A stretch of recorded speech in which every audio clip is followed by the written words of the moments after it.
Hello, good morning guys. അപ്പോൾ ഇന്ന് പ്രത്യേകിച്ചൊരു വീഡിയോ എടുക്കാൻ മാത്രം നമുക്ക് കണ്ടൻറ്റും കാര്യങ്ങളൊന്നുമില്ല ഗൈസ്. ഇന്നൊരു നോർമൽ ഡേ, വെറുതെ ഇരിക്കൽ പരിപാടീസ് തന്നെയാണെന്ന്. ഇപ്പോൾ ക്ലാസ്സൊക്കെ കഴിഞ്ഞിട്ടുണ്ടെങ്കിൽ നമുക്ക് പ്രത്യേകിച്ച് വലിയ പരിപാടിയൊന്നുമില്ല. പിന്നെ എപ്പോഴെങ്കിലും വല്ല പുറത്ത് പോകൽ കാര്യങ്ങൾ, ആ ഒരു സംഭവം മാത്രം, അതല്ലാണ്ട് വേറെ ഒന്നുമില്ല. പിന്നെ എക്സാം ഉണ്ട്, അത് പിന്നെ അതിൻ്റെ വഴിക്ക് ഞാൻ നടന്നു പോകും. അപ്പോൾ ഇന്ന് ഞാനിങ്ങനെ ജസ്റ്റ് ഒരു വ്ളോഗ് എടുക്കാമെന്ന് വിചാരിച്ചു. പുതിയ ഫോൺ കിട്ടിയതിന് ശേഷത്തെ ഫസ്റ്റ് വ്ളോഗായി. പിന്നെ അതുപോലെ തന്നെ ഇന്ന് ഗായത്രിയുടെ ബർത്ത്ഡേ ആണ് ഗൈസ്. അപ്പം ഇപ്രാവശ്യത്തെ ബർത്ത്ഡേക്ക് അവളോട് ഉണ്ട്. അതല്ലെങ്കിൽ അവളിങ്ങനെ കോളേജ് ഹോസ്റ്റലൊക്കെ ആയിട്ട് അങ്ങനെ ഇരിക്കും. ആലുവയിലിരിക്കും. അപ്പോൾ ഇപ്രാവശ്യം ഇവിടെ ഉള്ളത് കാരണം ഹാപ്പി അങ്ങനെ അവളുടെ അടുത്ത് പോകണം. ബർത്ത്ഡേ ആയിട്ട് ഇങ്ങനെ ബർത്ത്ഡേകളുടെ അടുത്ത് പോകാണ്ടിരിക്കാം അപ്പോൾ ബർത്ത്ഡേകളുടെ അടുത്ത് പോകണം. അപ്പോൾ അങ്ങനെയൊക്കെയുള്ളൊരു ചെറിയ വീഡിയോ. എനിക്ക് വലിയൊരു എന്താ പറയുക, ഇതിങ്ങനെ ആവും അല്ലെങ്കിൽ നല്ലതാവും, നല്ലൊരു വീഡിയോ ആയിരിക്കും, ഇത് പോസ്റ്റ് ചെയ്യാൻ പറ്റും എന്നുള്ള പ്രതീക്ഷയൊന്നുമില്ല. വെറുതെ ഞാൻ റാൻഡമായിട്ട് എടുക്കുകയാണ്. നല്ലതായി കഴിഞ്ഞാൽ ഞാൻ പോസ്റ്റ് ചെയ്യും, അതല്ലെങ്കിൽ ചെയ്യില്ല. നോക്കാം വല്ല വീഡിയോക്കുള്ള വല്ല സാധനങ്ങൾ കിട്ടുമോ. ഗൈസ് അങ്ങനെ ഇപ്പം എന്നെ കണ്ടിട്ട് പേടിക്കണ്ട, രാവിലെ കണ്ട ഞാനീ അല്ലാത്ത പോലെ തോന്നും. അതിപ്പോൾ എന്താ പറയാമെന്ന് വെച്ചിട്ടുണ്ടെങ്കിൽ ഗായത്രി വന്നു ഗൈസ്. നമുക്ക് അവളെ പോയി കാണാം. വെയിറ്റ്, ഞാനിങ്ങനെ പറയണ്ടാന്ന് എനിക്കൊരു സൺകിസ്റ്റ് വീഡിയോ എടുക്കണം. ഞാനിങ്ങനെ നോക്കിയപ്പോൾ നല്ല അടിപൊളി വീഡിയോക്കെ ഇട്ടിരിക്കണം. അപ്പോൾ ഞാൻ വിചാരിച്ചൊക്കെ എൻ്റെ സൺകിസ്റ്റ് എടുക്കാം. പക്ഷേ നടന്നില്ല ഗൈസ്. അപ്പോഴേക്കുള്ളൂ അപ്പോൾ ഞാൻ അവളെ കാണാം. ഗൈസ് അവൾ വന്നു ഗൈസ്. ഇതാണ് ഗൈസ് എൻ്റെ ബർത്ത്ഡേ ഗേൾ. അത് ഞാനോ പറയുന്നത്. അവളുടെ അടുത്ത് പോകണം. ബർത്ത്ഡേകളുടെ അടുത്ത് പോകാണ്ടിരിക്കാൻ ഇങ്ങോട്ട് പറഞ്ഞു തരാണ്. കണ്ട എനിക്ക് ബർത്ത്ഡേക്ക് കേക്ക് ഇങ്ങനെ കാര്യം ചെയ്യും. റെയിൻബോ കേക്ക് അതെനിക്ക് വീട്ടിൽ കൊണ്ടുവന്നിരുന്നു. ചൂടെടുക്കണ അകത്തേക്ക് കേക്ക് ഫ്രെയിമിലില്ല, ഒന്ന് പിന്നേക്കിരിക്കൂ. കേക്ക് ഫ്രെയിമിലില്ല എന്നൊക്കെ പറഞ്ഞിരുന്നു. ഇവിടെ നിൽക്കണ ലൈറ്റ് കിട്ടണ്ട തന്നെ. ആ തൽക്കാലം ഞാൻ ഒരു മിനിറ്റ് ഇട്ടാ.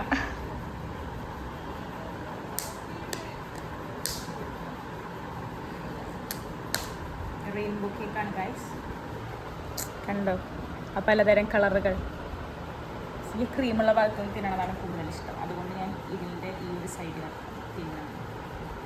അത് എന്നാലും ഇപ്പം നിങ്ങളെല്ലാവരും വിചാരിക്കേണ്ടത് സ്വർണ്ണ അവളുടെ പറഞ്ഞാളെ ഞാൻ അങ്ങോട്ട് വരാണ്ട് അവൾ ഇങ്ങോട്ട് കൊണ്ടുവന്നിരുന്നു. അതാണ് അവസ്ഥ. ഗിഫ്റ്റ് അടക്കം ഞാൻ ഇങ്ങോട്ട് വന്നിട്ട് വാങ്ങിയ ഗൈസ്. ഞാൻ തന്നില്ല എന്ന് പറയാൻ പോവല്ല, ചോദിച്ചു വാങ്ങിന്നൊക്കെ. എന്താ റെയിൻബോ കേക്കൊക്കെ ടീം അതെനിക്കറിയാം. കണ്ണട കൊടുക്കട്ടെ, അവിടെ നല്ല ഉണ്ടാക്കണം എൻ്റെ അമ്മ.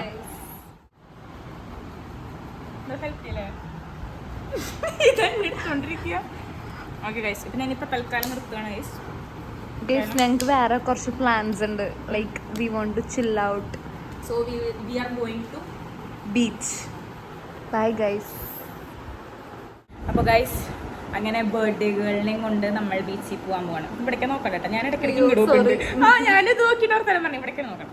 അപ്പം ഞങ്ങൾ ബീച്ചിൽ പോകാൻ പോവാണ്. ഞങ്ങൾ മോസ്റ്റ് ഓഫ് ദി ടൈം ഞങ്ങൾക്ക് ചില്ല് ചെയ്യണം തോന്നി കഴിഞ്ഞാൽ പോകുന്നൊരു പ്ലേസാണ് ബീച്ച്. പിന്നെ പാലം രണ്ട് സ്ഥലങ്ങൾ. ഒന്നാമത്തത് beach. First preference goes to beach. Second one അതാണ് ചെമ്മപ്പള്ളി തൂക്കുപാലം.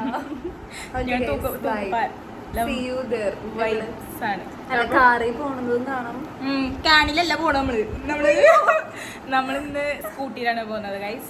കാറിൽ പോവണ്ടെന്ന് വെച്ചിട്ടാണ്. കാര്യം നീ പറഞ്ഞു നമുക്ക് എവിടെയെങ്കിലും പാർക്ക് ചെയ്ത് സുഖമായിട്ട് നമുക്ക് ഇരിക്കാമല്ലോ. കാറാകുമ്പോൾ നമുക്ക് ഒരു സാധനം വരും, ഒരു അറ്റൻഷൻ കൊടുക്കേണ്ടി വരും. അതിലാണ്ട് ടൂ വീലറിൽ പോകാൻ. ഞങ്ങള് ഇത് പണ്ടത്തെ വാച്ച. ആകെ ഇയറിംഗ് മാത്രമാണ് പുതിയത് കിട്ടിയത് ഗൈസ്. ഓ എന്തൊക്കെയോ ഉണ്ട് അവൾക്ക്, അതൊക്കെയാണ് അവളിപ്പോൾ കാണിച്ചത്. അപ്പൊ ഞങ്ങൾ പോയിട്ട് വരാം ഗൈസ്. അപ്പൊ ഞങ്ങൾ പോവാൻ പോവാണ് ഗൈസ്. ഞങ്ങൾ ബീച്ചിൽ പോവാൻ പോവാണ് ഗൈസ്. ഓക്കെ ഗൈസ്, പിന്നെ ബീച്ചിലെത്തിയിട്ട് കാണാം. അങ്ങനെ ഞങ്ങൾ ബീച്ചിലെത്തി ഗൈസ്. ഇവിടെയാണെങ്കിൽ ഭയങ്കര വെയിൽ. ഞങ്ങൾ വന്ന ടൈമിംഗ് എന്ന് പറയുന്നത് ബെസ്റ്റ് ടൈം. ഞങ്ങളിപ്പോ തൽക്കാലം പൈൻ ഫോറസ്റ്റിനടുക്ക് നടക്കാം. ബിക്കോസ് ഇവിടെ പറ്റുന്നില്ല, സൺസ്ക്രീൻ ഇട്ടിട്ടില്ല. അല്ലെങ്കിൽ തുടർന്ന പോലെ ഉണ്ട്. അതല്ല, ഇവിടെ പൈൻ ഫോറസ്റ്റ് എന്ന് പറയാന്നത് അങ്ങനെ ഒരു സെറ്റപ്പ് ഒന്നല്ല, ഒരു ഇങ്ങനെ അങ്ങനത്തെ ഒരു മരമൊക്കെ ഉള്ളൊരു സ്ഥലം. വിദൂരതയിൽ കാണുന്ന ഇതാണ് ഞങ്ങളുടെ ലക്ഷ്യം. അങ്ങനെ ഞങ്ങളിവിടെ എത്തി. ഇതാണ് ഞങ്ങളുടെ എയിം. ഇവിടേക്ക് ഞങ്ങൾ വന്നിരിക്കാന്ന് വിചാരിച്ചിട്ടാണ് വന്നിട്ടുള്ളത്. ഇവിടെ കണ്ട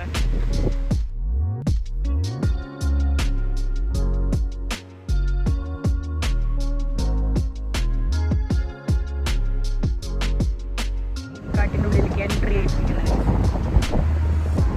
ഇവിടെ നല്ല ഇവിടുത്തെ ക്ലൈമറ്റ് രസമുണ്ട്. കാരണം കാറ്റുണ്ട്, ഒരു ഷെയ്ഡുണ്ട്.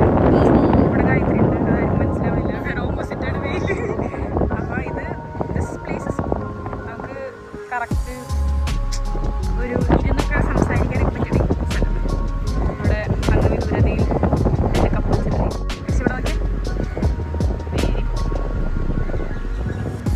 ഇങ്ങനെ കുറേ നടക്കാൻ സ്ഥലം. ഹായ് ഗൈസ്, പിന്നെ ഞങ്ങളുടെ സ്റ്റോറി ടൈമാണ്. അപ്പോൾ ഞങ്ങൾ മുന്നേ എന്നെ കുറച്ച് എടുത്തിരിച്ചില്ലെങ്കിൽ എന്നെ ഔട്ടാവും. അപ്പോൾ ഞങ്ങൾ മുന്നേ ഇരുന്നിട്ട് വിചാരിക്കില്ല ഞങ്ങൾ എടുത്തിരുന്നു. ക്യാമറ ഒക്കെ സെറ്റാക്കി വെച്ച് ഞങ്ങളുടെ പണ്ടത്തെ സ്റ്റോറി പറയണ ഒരു വീഡിയോ ഞങ്ങൾ എടുത്തിടാന്നുള്ള സെറ്റപ്പിൽ ഇരുന്ന് ചെയ്തിരുന്നു. ഞങ്ങളുടെ ഭാഗ്യത്തിന് ഞങ്ങളിരുന്ന് പറയൽ കാര്യങ്ങളൊക്കെ ചെയ്തിട്ടും വീഡിയോ റെക്കോർഡായില്ല കഴിച്ചു. എന്നിട്ട് ഞങ്ങൾ അന്ന് എടുത്തു വെച്ച സാധനം അത് ഇപ്പോൾ കോളേജിൽ ചേരുന്നതിന് മുന്നാണ്. സമയത്താണ് ഈ സാധനം ഇപ്പൊ ഞാൻ കോളേജ് തേർഡ് ഇയർ ആയി കഴിഞ്ഞു. അതാണ് എവിടെ ജർമ്മനിയിലാണോ? ഞാനിപ്പോഴും തേർഡ് ഇയർ ആയിട്ടുള്ളൂ. എനിക്ക് 5 വർഷം അല്ല 2 വർഷം. അങ്ങനെ. അപ്പോൾ നമ്മുടെ സ്റ്റോറി പറഞ്ഞാലോ? ജസ്റ്റ് ബ്രീഫായിട്ട് പറഞ്ഞല്ലോ, കഥ വിവരിക്കാണോ? ഒരു 10 മിനിറ്റ് ഞങ്ങൾ സ്റ്റോറി കഴിയുന്നതായിരിക്കും. ഇപ്പം ഞങ്ങൾ സ്പീഡിൽ പറയും, പക്ഷെ നിങ്ങൾ ഇരുന്നാലോചിക്കേണ്ട കഥയാണ് ഇരുന്നാലോചിച്ചാൽ നിങ്ങൾക്ക് ഇവിടെ പലതും തോന്നും. അതുകൊണ്ട് ഇപ്പം ഞങ്ങളിതിനെ ബ്രീഫാക്കിയിട്ട് പറയാം. ഗൈസ്, ഞങ്ങളപ്പോൾ ഫസ്റ്റ് പരിചയപ്പെടുന്നത് LKG വെച്ചിട്ടാണ്. LKG A-ലായിരുന്നു. Same class. എനിക്ക് ഓർമ്മയുണ്ട്. LKG A-ല് ക്ലാസ് ഫോട്ടോ എടുത്തു കഴിഞ്ഞാൽ കാണാം ഞാനൊരറ്റത്ത് ഇവിടെ വേറെ ഒരറ്റത്ത്. പക്ഷെ ഇവിടെ എനിക്ക് തോന്നുന്നില്ല നമ്മൾ കമ്പനി ആയിരുന്നില്ല അല്ലേ. ഞാൻ LKG-ൽ ആരുടെ അപർണ എന്ത് കൊള്ളാം ലാസ്റ്റ് എന്നെ മറന്നു 2 വർഷം കഴിയുമ്പോൾ. പിന്നെ അത് കഴിഞ്ഞിട്ട് അപ്പൊ ആക്ച്വലി നിനക്ക് എന്നെ അറിയായിരുന്നു, എനിക്ക് നിന്നെ അറിയായിരുന്നു. ദേവികയാണ് ഇവള്, ഞാൻ ഗായത്രിയാണ്, അതറിയായിരുന്നു. പിന്നെ നമ്മള് മീറ്റ് ചെയ്യണത് എപ്പോഴാണ്? സെക്കൻഡ് സ്റ്റാൻഡേർഡിലാണ്. പിന്നെ ഞങ്ങൾ വീണ്ടും ഞാൻ ഫസ്റ്റ് സ്റ്റാൻഡേർഡിൽ കോഴിക്കോട്, ബിക്കോസ് അമ്മയ്ക്ക് ട്രാൻസ്ഫർ കിട്ടിയിട്ട് ഞാൻ 1 ഇയർ കോഴിക്കോടായിരുന്നു. പിന്നെ ഞാൻ തിരിച്ച് സെക്കൻഡ് സ്റ്റാൻഡേർഡിൽ വന്നു. സെക്കൻഡ് സ്റ്റാൻഡേർഡിൽ വന്നപ്പോൾ സെക്കൻഡ് C-യിലായിരുന്നു. അത് തിൻ്റെ ക്ലാസ്സിൽ. ഞാൻ ആക്ച്വലി ഫസ്റ്റ് സ്റ്റാൻഡേർഡിൽ ഇവളുടെ ഒപ്പം ആയിരുന്നില്ല. ഞാൻ പോയതുകൊണ്ടാണ് വീണ്ടും ഷഫിൾ ചെയ്തിട്ട് എൻ്റെ ഒരു ക്ലാസ്സിലിട്ടപ്പോൾ അത് ഇവളുടെ ക്ലാസ്സിലായി പോയി. പിന്നെ സെക്കൻഡിലൊക്കെ സാധാരണ പോലെ, മറ്റു സംഭവം തുടങ്ങുന്നത് പിന്നീടാണ്. അപ്പോൾ സെക്കൻഡ് സ്റ്റാൻഡേർഡിൽ ഇവള് സെക്കൻഡിൽ എൻ്റെ ഫ്രണ്ട്സ് ആരൊക്കെ ആയിരുന്നു? റിനോ ഒക്കെ ആയിരുന്നു അല്ലേ? റിനോ, ഋത്തിക,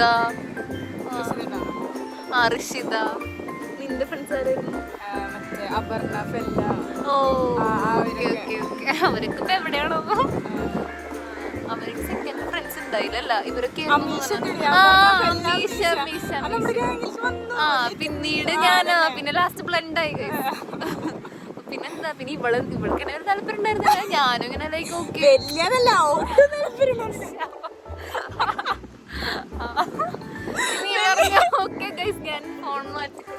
അല്ല വലിയതെന്ന് പറയരുത് ഗൈസ്. എനിക്ക് ഒട്ടും താല്പര്യം ഉണ്ടാകുന്നില്ലാത്തൊരു കൊച്ചായിരുന്നു ഈ കൊച്ച്. അത് വേറെ ഒന്നും കൊണ്ടല്ല, എനിക്ക് എന്താണ് ഇവളുടെ മാക്സിമം ഇവളെൻ്റെ അടുത്ത് വന്ന് സംസാരിക്കാൻ നോക്കും, എന്നിട്ട് മിങ്കിളാവാൻ ശ്രമിക്കും, വർത്താനം പറയാൻ ശ്രമിക്കും, ഒക്കെ ചെയ്യും. ബട്ട് എനിക്ക് ഇവളെ തീരെ മനസ്സുകൊണ്ട് അക്സെപ്റ്റ് ചെയ്യാൻ പറ്റുന്നുണ്ട്. എനിക്ക് ഇവളുടെ അടുത്ത് എന്താണാവോ എനിക്കറിയില്ല. പക്ഷെ എനിക്ക് ഇവിടെ തീരെ എൻ്റെ ഒരു ഇതിലേക്ക് അക്സെപ്റ്റ് ചെയ്യാൻ പറ്റില്ല. അപ്പോൾ ഇവള് വന്നു കഴിഞ്ഞിട്ടുണ്ടെങ്കിൽ ഞാൻ ഇവിടെ ഭയങ്കര അവോയ്ഡ്. ഈവൻ എനിക്ക് ഓർമ്മയുണ്ട്, ഞാൻ ഇവളൊരു ബാത്റൂമിൽ ഒരു അടച്ചിട്ടുണ്ട്. എനിക്ക് തീരെ അക്സെപ്റ്റ് ചെയ്യാൻ പറ്റാത്ത കുട്ടി. അപ്പോൾ ഇവിടെ ഇങ്ങനെ ഫ്രണ്ട്സ് ആവാൻ വേണ്ടിയിട്ട് വരല് കാര്യങ്ങളൊക്കെ നടക്കുമ്പോൾ എനിക്ക് ഒട്ടും ഞാനിപ്പോൾ ആലോചിക്കാറുണ്ട്. ഇപ്പം ഞാൻ അമ്മയുടെ അടുത്തൊക്കെ വർത്താനം പറഞ്ഞിട്ട് എന്തെങ്കിലും ഈ ഒരു സംഭവമൊക്കെ വന്നു കഴിഞ്ഞാൽ ഞാൻ പറയും പണ്ടൊക്കെ ഗായത്രിക്ക് വേണമെങ്കിൽ ഈ ചെറിയ പിള്ളേരെ അടിക്കുമ്പോൾ നമുക്കൊരു ശീലല്ലേ, എന്തെങ്കിലും വേറെ ഫ്രണ്ട്സിൻ്റെ അടുത്തൊന്നും മിണ്ടിയില്ല അല്ലെങ്കിൽ ഇങ്ങനത്തെ എന്തെങ്കിലും ഇൻസിഡൻസ് ഉണ്ടായി നമ്മൾ ആദ്യം തന്നെ പോയിട്ട് പാരൻസിൻ്റെ അടുത്ത് പറയും ഇങ്ങനെ ഉണ്ട് സംഭവം, അങ്ങനത്തെ ഒരു കാര്യം. ഇവിടേക്ക് അങ്ങനെ ചെയ്യണമെങ്കിൽ ചെയ്യാൻ ഇതുവരെ ചെയ്തിട്ടുണ്ടെങ്കിൽ എനിക്ക് പറഞ്ഞിരുന്നു എനിക്കറിയില്ല ഇതുവരെ ഇതുവരെ ലൈക്ക് നമ്മളങ്ങനെ അത്ര ഇമ്പോർട്ടൻസ് കൊടുക്കാറില്ല.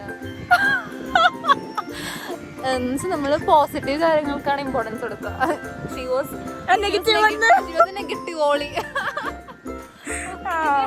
അങ്ങനെ തേർഡ് സ്റ്റാൻഡേർഡിലും ഇത് കണ്ടിന്യൂ ചെയ്തു. ഫോർത്തിലാന്ന് പറഞ്ഞാൽ പിന്നെയും ഇവിടെ എൻ്റെ അടുത്ത് മിണ്ടി തുടങ്ങി.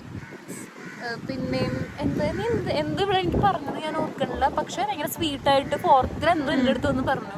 അപ്പോ ഹാപ്പി ആയി. പിന്നെ നമ്മള്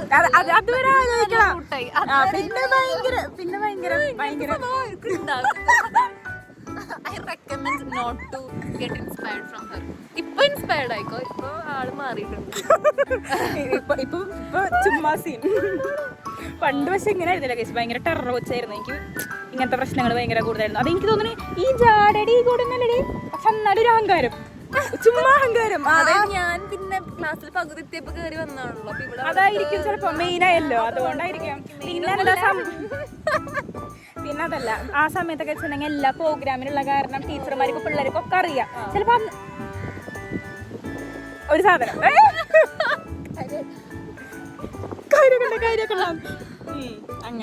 അങ്ങനെ ഒരു സെക്കൻഡ് സ്റ്റാൻഡേർഡ് തേർഡ് സ്റ്റാൻഡേർഡ് ആ വൃത്തിയായിട്ട് വൈബിലായിരുന്നു ഇവള് പോയിക്കൊണ്ടിരിക്കുന്നത്. ഞാൻ ആസ് യൂഷ്വൽ ഇങ്ങനെ പോയി മിണ്ടാനൊക്കെ ശ്രമിക്കും അങ്ങനെയൊക്കെ. പിന്നെ അത് കഴിഞ്ഞിട്ട് ഫോർത്തില് പതുക്കെ കമ്പനി തുടങ്ങി. പിന്നെ നമ്മൾ ഒരുമിച്ച് MS മോറൽ സയൻസിന് പോകുമ്പോൾ വേറെ ക്ലാസ്സിലേക്ക് പോകണം. അപ്പോൾ ഞങ്ങൾ ഒരുമിച്ചാണ്. ആ ഒരു പീരീഡ് മാത്രം നമ്മൾ ഒരുമിച്ചിരിക്കും. ആൻഡ് അപ്പോഴാണ് പിന്നെ നമ്മൾ സംസാരിച്ചൊക്കെ തുടങ്ങി. നല്ലൊരു ഫ്രണ്ട്ഷിപ്പ് ഞങ്ങൾക്കിടയിൽ ഡെവലപ്പ് ചെയ്യാൻ തുടങ്ങി. ഇപ്പൊ ഞാൻ ആ റീല് കാണുമ്പോൾ പക്ഷെ ഞങ്ങൾ അന്നേ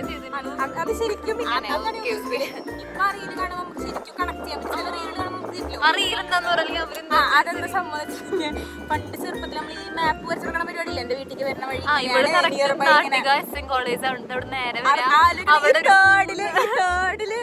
പഠിക്കുന്ന പിള്ളേരുടെ ഈ മാപ്പാട്ടാ, അത് നോക്കിയിട്ടുള്ള എന്റെ വീട്ടിൽ ഞാൻ വന്നു. അപ്പോഴാണ് ഞാൻ ഒരു സത്യം അല്ല അപ്പോഴല്ല സത്യം തിരിച്ചു പറയണം.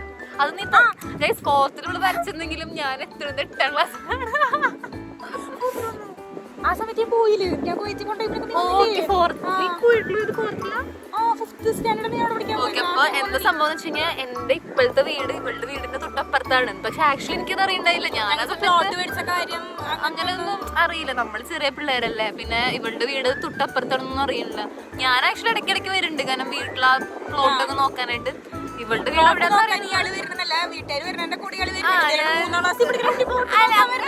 കറി കയറി നിൽക്കാറുണ്ട് ബാക്കിൽ. പക്ഷെ അത്ര അങ്ങനെ ഒരു ദിവസം അപ്പൊ പിന്നെ ഇങ്ങനെ പതുക്കെ പറഞ്ഞു തുടങ്ങി SM കോളേജിന്റെ എവിടെയാ. അപ്പൊ ഞാൻ പറഞ്ഞു ഞാൻ SM കോളേജിന്റെ എവിടെയാ. പിന്നെ ഒരു ബ്യൂട്ടി പാർലർ ഉണ്ട്, ശ്രീന്നുണ്ട്. അപ്പൊ ഞാൻ പറയും ഈ ബ്യൂട്ടി പാർലറിലാണ് ഞാൻ പോകാറില്ല, അപ്പോൾ വരും അതിന്റെ അടുത്താണ് എന്റെ വീട്. അപ്പൊ അങ്ങനെയൊക്കെ പറഞ്ഞപ്പോ അച്ഛൻ്റെ അമ്മേടെ അടുത്തൊക്കെ പറഞ്ഞു പിന്നെ ഇവിടെ നിന്ന് ഈ മാപ്പൊക്കെ വെച്ചിട്ട് ഞാൻ ലാസ്റ്റ് കണ്ടുപിടിച്ചു. ഒരു ഓറഞ്ചും വൈറ്റും ആയിരുന്നു പണ്ട് ഇവളുടെ വീട്. അപ്പൊ ഞാൻ ആക്ച്വലി വേറൊരു ഓറഞ്ചും വൈറ്റും വീടാണ് ഞാൻ വിചാരിച്ചത് ഇവളുടെ വീടാണ്. ബട്ട് അതായിരുന്നില്ല. പിന്നീട് ഞാൻ തിരിച്ചറിഞ്ഞു. അങ്ങനെ ഞാൻ ഇവരുടെ വീട്ടിലൊക്കെ പോയി പാരൻസിനെയും ഗ്രാൻഡ് പാരൻസ് അന്ന് ഇവിടെ അച്ഛനൊക്കെ ഉണ്ടായിരുന്നു. പിന്നെ ജർമ്മൻ ഷെപ്പേർഡ് ഉണ്ടായിരുന്നല്ലോ, രണ്ടെണ്ണം. പിന്നെ ഇവരുടെ വീട്ടിൽ 2 വരാന്ത ഉണ്ടായിരുന്നു, എനിക്കെല്ലാം ഓർമ്മയുണ്ട്. സോ എനിക്ക് പണ്ടത്തെ ഇപ്പോഴത്തെ വീടാണ് സെറ്റപ്പ്. പക്ഷെ പണ്ടത്തെ വീട് ഒരു പ്രത്യേക ലൈക്ക് ആർക്കും അങ്ങനത്തെ ഒരു ഡിസൈൻ ഇല്ല. പ്രത്യേകിച്ച് എനിക്ക് ഭയങ്കര ഇഷ്ടപ്പെട്ടു. പിന്നെ കുറേ ചെടികൾ എന്നാൽ അതിട്ട് ഞാൻ ഇത്രയും ചെടിയുള്ള വീടൊക്കെ ഇത് വീടാണോ ആ സംഭവം. ഫ്രണ്ടിലൊക്കെ കുറെ മരങ്ങളുണ്ടായിരുന്നല്ലേ. ഇപ്പൊ ചെടികളുണ്ടായിരുന്നു, ഇപ്പൊ ചെടികളുണ്ട് കുറെ. പക്ഷെ മാവ് മരം അങ്ങനത്തെ ഒരു സെറ്റപ്പ് ആയിരുന്നു. പിന്നെ ഞങ്ങള് പിന്നെ ഞാനവിടെ വീട് പണിത് തുടങ്ങിയപ്പോ പിന്നെ ഇവള് പോയപ്പോ ഞാൻ ഗിഫ്റ്റ് കൊടുത്തു. അത് ഞാൻ പറയാൻ എന്റെ മനസ്സിലിരിക്കണം. അതായത് ഞാൻ കൈ കളിക്കണ്ടേ. അപ്പൊ 5th ഞാൻ പോണ ടൈമില് ഫോർത്തിന്റെ ലാസ്റ്റ് തന്നെ TC ഒക്കെ എടുത്തിരിക്കുന്ന ടൈമായ സമയത്ത് ഇങ്ങനെ പോവാന്നൊക്കെ ഉള്ള കാര്യങ്ങൾ ഉറപ്പിച്ച് അതൊക്കെ ആയി വന്നപ്പോ ഇവളെന്റെ വീട്ടിലേക്ക് വീണ്ടും വന്നു. ബിക്കോസ് ഇവൾക്ക് ബൈ പറയാനൊക്കെ ആയിട്ട് ബൈ ബൈ പറയാൻ വേണ്ടി വന്നു കുട്ടി. അപ്പോൾ ബൈ. അപ്പം അപ്പോഴൊക്കെയാണ് നമുക്കിങ്ങനെ ആദ്യത്തെ ഗിഫ്റ്റ് കിട്ടുന്നത്, അങ്ങനത്തെ കാര്യങ്ങളൊക്കെ. അതിന് മുന്നേ വരെ നമുക്ക് ബർത്ത്ഡേ ഉണ്ട് കാര്യങ്ങളുണ്ടെങ്കിൽ നമ്മൾ അങ്ങോട്ട് പിള്ളേർക്ക് മിഠായി കൊടുക്കാന്നല്ലാണ്ട് നമുക്ക് ഇങ്ങോട്ട് കിട്ടിയിട്ടുള്ള ശീലമല്ല. അപ്പം ഞാൻ ആദ്യമായിട്ടാണ് എനിക്കിങ്ങനെ ഒരാള് ഞാൻ പോണേന് ഗിഫ്റ്റൊക്കെ തരുന്നു. ഒരു ഭയങ്കര ക്യൂട്ട് സാധനം പണ്ടൊക്കെ കണ്ടിട്ടുണ്ട്, ഇങ്ങനെ ചില്ലിൻ്റെ ഒരു ഉണ്ടയുടെ ഉള്ളിൽ സാധനമൊക്കെ ആയിട്ടുള്ള രണ്ട് ഫ്രണ്ട്സ് ഇരിക്കണത്, ഒരു ബെഞ്ചിൽ ഇരിക്കണ പോലത്തെ സാധനം. അതൊക്കെ എനിവേ താങ്ക്സ് ടു ലാലങ്കൾ. ഓക്കെ, അങ്ങനെ അതൊക്കെ വാങ്ങിച്ചു കൊടുത്തു. പിന്നെ ഇവള് അവിടെ ആയിരുന്നു, നമ്മൾ ഇടയ്ക്ക് വിളിക്കും, പിന്നെ ഇവള് മാറി നേരെ പ്ലേറ്റ് തിരിഞ്ഞു. നല്ല സ്വഭാവമായി, ഇടയ്ക്കൊക്കെ വിളിക്കും, കൊച്ച് സുഖല്ലേ ആ വൈബൊക്കെ ആയിട്ട്. അങ്ങനെ തിരിച്ചെത്തിയപ്പോ 7th ഇവള് 2 വർഷമായിരുന്നു അവിടെ. ബദ്ദു ഇന്ദുവിന് കുറച്ചധികം ഉണ്ടായിരുന്നല്ലേ? അല്ല, അവള് LKG UKG സത്യം പറഞ്ഞ അവള് ലെമ്മറിൽ ചേർന്നു. പക്ഷെ ലെമ്മറിൽ പോയിട്ടേ ഇല്ലേ, എന്നും അസുഖമായി കരണ്ടി പോയി. അങ്ങനെ ഉണ്ടായത്. LKG UKG ആണ് ശരിക്കും ഇവിടെ ഉണ്ടാകുന്നത്. പക്ഷെ കുട്ടി നേരെ അങ്ങോട്ട് പോയി. അങ്ങനെ ഇവള് 7th തിരിച്ചു വന്നു. 7th വന്നു. പിന്നെ നമ്മള് ഭയങ്കര കമ്പനി. പിന്നെ ഞാൻ ഇവിടെ ഈ വീട്ടിലേക്ക് ഷിഫ്റ്റ് ചെയ്യുന്നത് ഞാൻ 8th. അപ്പൊ 7th ഈ പണികളൊക്കെ അവസാനിക്കുന്ന ഒരു ടൈം ആയിരുന്നല്ലോ. അപ്പൊ ഇങ്ങനെ ഇടയ്ക്ക് നനയ്ക്കാനൊക്കെ ഇട്ട് വരും. അപ്പൊ വരുമ്പോഴൊക്കെ എപ്പോഴും ഇവളുടെ വീട്ടിൽ പോകും. ഇവളുടെ വീട്ടിൽ പോകുമ്പോൾ നമ്മൾ എന്തെങ്കിലും ഗെയിംസ് ഒക്കെ കളിക്കും.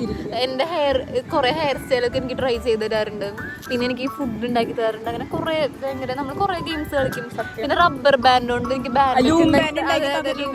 അന്ന് ഞാൻ കുവൈത്തിൽ പോയപ്പോ പഠിച്ചിരുന്ന ഒരു സംഭവം. കുറെ സാധനങ്ങളും കൊണ്ട് ഇറക്കിയിട്ടുണ്ടെങ്കിൽ കുറെ സാധനങ്ങൾ കൊണ്ടിറക്കിയിട്ടുണ്ടല്ലോ. അങ്ങനെ കുറെ സംഭവങ്ങളൊക്കെ ചെയ്തു. 7th full നമ്മളപ്പം. പിന്നെ എനിക്ക് ഭയങ്കര എക്സൈറ്റഡ് ആയി. 8th നമ്മൾ വീട് ഷിഫ്റ്റ് ചെയ്യുമ്പോൾ ലൈക്ക് പണിയൊക്കെ കഴിയുമ്പോൾ നമ്മൾ നൈബേഴ്സ് ആവും. പിന്നെ ഇന്നും കാണാം, നിങ്ങൾ ആലോചിക്കും ലൈക്ക് ബെസ്റ്റ് ഫ്രണ്ട്സ് ആയിട്ട് അവരുടെ വീടിൻ്റെ അടുത്ത് വീട് വെച്ച് നമ്മളെപ്പോഴും ഒരുമിച്ചാവുന്നത് ഭയങ്കര ഒരു ഫീലിംഗ് ആണ്. നമ്മൾ നൈബേഴ്സ് അല്ലല്ലോ, ബെസ്റ്റ് ഫ്രണ്ട്സ് ആയിട്ടാണ് നൈബേഴ്സ് ആയത്. സോ അത് ഭയങ്കര ഒരു ഫീലിംഗ് ആയിരുന്നു. പക്ഷെ ഇപ്പോഴാണ് ശരിക്കും വില മനസ്സിലാണ്. എന്തെങ്കിലും ഉണ്ടെങ്കിൽ സത്യം പറഞ്ഞിട്ടുണ്ടെങ്കിൽ ഞങ്ങൾക്ക് അങ്ങനെയാണ്. ഞാനിങ്ങനെ വിളിക്കും, ഹലോ ഇറങ്ങാടിയും പൂവാടി, അല്ലെങ്കിൽ എനിക്ക് ഇങ്ങനെ ഒരു കാര്യം ഉണ്ടടി, എനിക്ക് കാണണടി, അല്ലെങ്കിൽ മീറ്റ് ആക്കണടി, എനിക്ക് വർത്താനം പറയണടി എന്ന് പറഞ്ഞു കഴിഞ്ഞിട്ടുണ്ടെങ്കിൽ നമുക്ക് ആ ഒരു പേഴ്സൺ അവൈലബിൾ ആണ്. ഈവൻ ദോ അവള് എറണാകുളത്താണ്, ഇടയ്ക്ക് വരാറുണ്ട്. അപ്പൊ നമുക്ക് പറ്റും. അല്ലെങ്കിൽ ഇവിടെ പറയും ഈ വീക്കെൻഡ് വരുമോ, അല്ലെങ്കിൽ എനിക്ക് പിന്നെ ഒരു പ്രത്യേക തരം സംഭവം തോന്നിയിട്ടില്ല വെച്ചിട്ടുണ്ടെങ്കിൽ എനിക്കല്ലെങ്കിൽ ഇവൾക്ക് വിഷമം ഉണ്ടെങ്കിൽ ഓട്ടോമാറ്റിക്കലി വരും അങ്ങോട്ടും ഇങ്ങോട്ടും. അത് ഒന്നല്ലെങ്കിൽ ഇവള് കരഞ്ഞിട്ട് തന്നെ വിളിക്കും, അല്ലെങ്കിൽ മെസ്സേജ് ഇടും ഹലോ. അതെ, ഇനി ആകെ ബോറടി. ഇടയ്ക്ക് ഒരു വട്ടം വീഡിയോ കോളൊക്കെ ചെയ്തിട്ടുണ്ട്. അങ്ങനെ അപ്പൊ അതാണ് ആ ഒരു സംഭവം. അപ്പൊ 8th നമ്മള് പിന്നെ ഒരുമിച്ചായി. പിന്നെ 8th ട്യൂഷൻ കഥകളൊക്കെ പറയാം. അത് വേറെ ഒരു വീഡിയോ. ഞങ്ങള് പൈസ കൊടുത്ത് എൻജോയ് ചെയ്യാൻ പോണ സ്ഥലം തോന്നുന്നു. നമ്മളവിടെ പഠിച്ചിരുന്നു. സെൻട്രൽ നമ്മളൊരു വീടിന്റെ ബാക്കിൽ കുറച്ച് സെറ്റപ്പ്, കുറച്ച് പിള്ളേരൊക്കെ ഇട്ട്. അപ്പൊ ഞങ്ങളുടെ ഗ്രൂപ്പ് എന്ന് പറയുന്നത് ഞാൻ, ഇവള്, ഫിദൽ, വിഷ്ണു, പിന്നെ ആരാ, പാച്ചു, പിന്നെ ഫിദലിന്റെ അനിയൻ, പിന്നെ ശിവ ഉണ്ടെന്ന് തോന്നുന്നു ഇടയ്ക്ക്. ഇതൊക്കെയാണ് ഞങ്ങളുടെ ടീം. ഞങ്ങൾ അവിടെ പോവാ, സംസാരിക്കുക, കളിച്ച് ചിരിച്ച് ഉപ്പുമുളകിട്ട് തിന്നെ, പുളി ഉപ്പുമുളകിട്ട് തിന്നെ, എന്തെങ്കിലും കൊണ്ടുപോകും. എന്നിട്ട് നമ്മള് വെള്ളം കുടിക്കാൻ പോകുന്നുണ്ട്, ബാക്കിൽ പോകും. ഇവിടെ ചെറിയൊരു വീടാണ്, ചെറിയ വീട്ടിലുള്ള ഒരു സെറ്റപ്പാണ്. അപ്പൊ ഞങ്ങൾ അവിടുത്തെ ചേച്ചിനെ അമ്മായിന്ന് വിളിക്കട്ടെ. നമ്മൾ സാധാരണ ട്യൂഷൻ ടീച്ചറായിരുന്നു, ഞങ്ങൾ ടീച്ചർ അമ്മായി. നമ്മളെ നൈബറാണ്. എന്നെ ഭയങ്കര ഇഷ്ടമായിരുന്നു പുള്ളിക്കാരി. അബു ചേച്ചിക്കാനുള്ള ഭയങ്കര ഇഷ്ടം. അബു ചേച്ചിക്ക് ശരിക്കുള്ള സിൻസിയർ ഇഷ്ടം മോളെ. ഷമ്മായിക്ക് ഭയങ്കര ഇഷ്ടം. സബ്സ്ക്രൈബ് ചെയ്തിട്ടുണ്ടോ? I miss that. അങ്ങനെ 8th അങ്ങനെ കടന്നുപോയി. ഞങ്ങൾ ഇന്നും ട്യൂഷൻ ക്ലാസ്സിൽ പോയിട്ട് ഫുൾ എൻജോയ്മെന്റ് ആ സംഭവം. പിന്നെ ഞങ്ങൾ same school bus, same tuition class, same class ആയിരുന്നില്ല, സെയിം സ്കൂൾ. അങ്ങനെ ഫുൾ ടൈം നമ്മൾ ഒരുമിച്ച് നമ്മൾ ഫുൾ ആ ഒരു 8th 9th ഒക്കെ ഫുൾ വൈബായിരുന്നു. അങ്ങനെ ലാസ്റ്റ് 10th എത്തി, ബോർഡ് എക്സാമിന്റെ ടൈം. ഇപ്പൊ ഞങ്ങള്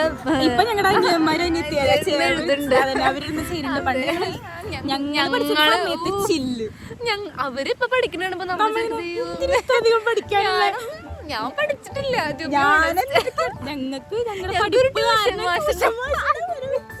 ഹോം ട്യൂഷൻ അതിലും ഞങ്ങൾ ഒരുമിച്ചായിരുന്നു. ഹോം ട്യൂഷനിൽ ഞങ്ങൾ ഒരുമിച്ചാണ്.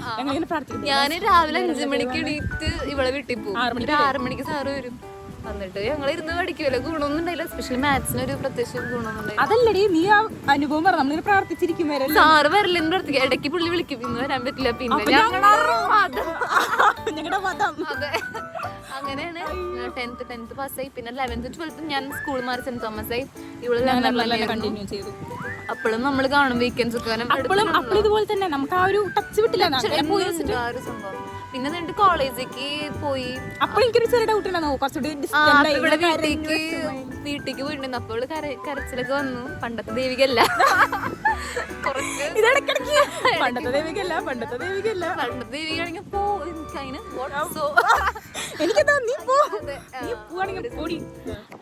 പിന്നെ എന്താ പിന്നെ ഇപ്പൊ ഇതാ ഇന്നെന്റെ ബർത്ത്ഡേ ആണ്. അപ്പൊ എവിടെ പുറത്ത് പോകണമെന്ന് ചോദിച്ചു. പുറത്ത് അപ്പൊ ഇതാണ് ഇപ്പോഴത്തെ വൈബ്. ഇങ്ങനെയാണ്. ഇനിയിപ്പോ എന്താണ് ഭാവിയിൽ അറിയില്ല. എന്താടി അങ്ങനെ ഒരു ടോക്ക്? അല്ല നമ്മള് ഫ്യൂച്ചറിൽ ഇവിടെ തന്നെ ആയിരിക്കോ? ജർമ്മനി പോയാലോ? നീ ഇടയ്ക്കിടയ്ക്ക് അതല്ല, ഹയർ സ്റ്റഡീസിനൊക്കെ പോകേണ്ട വരുമ്പോഴത്തെ കാര്യമാണ് പറയുന്നത്. പക്ഷെ എന്നാലും എനിക്ക് ഉറപ്പുണ്ട് ഇത്ര നാള് നമുക്ക് ഇത്ര വർഷമായി കല്യാണം കഴിഞ്ഞ് പോയാലോ? ഞാൻ നല്ല ചെക്കനെ നോക്കി കല്യാണം കഴിക്കാൻ. ഞാൻ കല്യാണം കഴിക്കുന്നില്ല. 2 മിനിറ്റ് പറയും, 3ാമത്തെ മിനിറ്റിലോട് മാറ്റി ക്യാമറ ഓഫ് ചെയ്തിട്ടാണ് അങ്ങനെ. ഓക്കെ ഗൈസ്, അപ്പൊ ഞങ്ങൾക്ക് ഇനി ഇപ്പൊ കറന്റ്ലി ഇന്നത്തെ ദിവസം വരാണെങ്കിൽ ഞങ്ങൾക്ക് കുറച്ച് പരിപാടികളുണ്ട്. റീല് ദേവികയുടെ റീലാണ്. ഞാൻ ഉണ്ടാവില്ല, ഇവളുടെ റീല് കാണാം. എന്റെ സ്റ്റോറിയും ഇവളുടെ സ്റ്റോറി, എന്റെ റീല്, നിങ്ങളൊരു പൊളി പൊളിക്കും. ഇതിനൊക്കെ താങ്ക്സ്. ഇവര് മടുക്കൂല. Please don't unsubscribe. ഞങ്ങൾ സന്തോഷമാണ് പങ്കുവെക്കുന്നത്. ഞങ്ങൾക്ക് ഇഷ്ടമുള്ളത് ഞങ്ങൾ ചെയ്യും.